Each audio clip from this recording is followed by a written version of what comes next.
ಇನ್ನು ರಾಮ ಮಂದಿರ ಕಾರ್ಯಕ್ರಮದಿಂದ ಕಾಂಗ್ರೆಸ್ನ ನಾಯಕರು ದೂರ ಉಳಿದಿರುವಂತಹ ಒಂದು ವಿಚಾರಕ್ಕೆ ಸಂಬಂಧಪಟ್ಟಂತೆ ಬಿಜೆಪಿಯ ಕೆಲ ನಾಯಕರು ಕೂಡ ಪ್ರತಿಕ್ರಿಯೆಯನ್ನು ನೀಡಿದ್ದಾರೆ. ಏನು ಹೇಳಿದ್ದಾರೆ ಬನ್ನಿ ನೋಡೋಣ.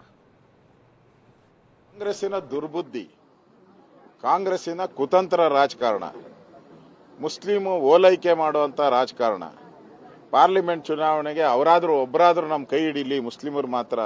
ಕಾಂಗ್ರೆಸ್ ಪಕ್ಷದ ನಿಜ ಬಣ್ಣ ಏನು ಅಂತೇಳಿ ಮತ್ತೊಮ್ಮೆ ದೇಶದ ಮುಂದೆ ತೆರೆದಿಟ್ಟಿದ್ದಾರೆ.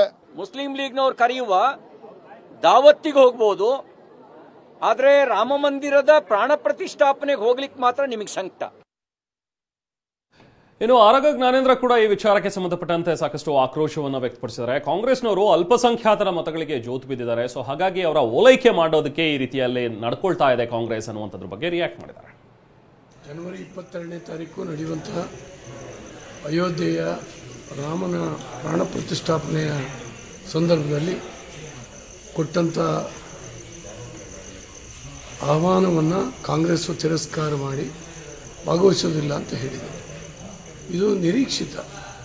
ಯಾಕಂದರೆ ಅವರಿಗೆ ಭಾಗವಹಿಸಿದರೆ ಅಲ್ಪಸಂಖ್ಯಾತರ ಓಟಿನ ಮೇಲೆ ಭಾಳ ದೊಡ್ಡ ಹೊಡೆತ ಬೀಳ್ತದೆ ಅನ್ನುವಂಥದ್ದು ಕಲ್ಪನೆ ಇದೆ.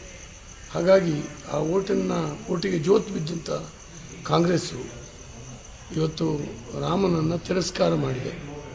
ಹಿಂದೂ ಸಮಾಜದ ಈ ಅತ್ಯಂತ ಪವಿತ್ರವಾದಂಥ ಈ ಕಾರ್ಯಕ್ಕೆ ಬಹಿಷ್ಕಾರ ಹಾಕೋದ್ರ ಮೂಲಕ ತಾನು ಯಾರ ಪರ ಅಂತೇಳಿ ಹೇಳಿ ತೋರಿಸ್ಕೊಂಡಿದೆ. ಇದಕ್ಕೆ ಹಿಂದೂ ಸಮಾಜ ಸೂಕ್ತ ಸಮಯದಲ್ಲಿ ಸರಿಯಾದಂಥ ತೀರ್ಮಾನವನ್ನು ತಗೊಳುತ್ತೆ.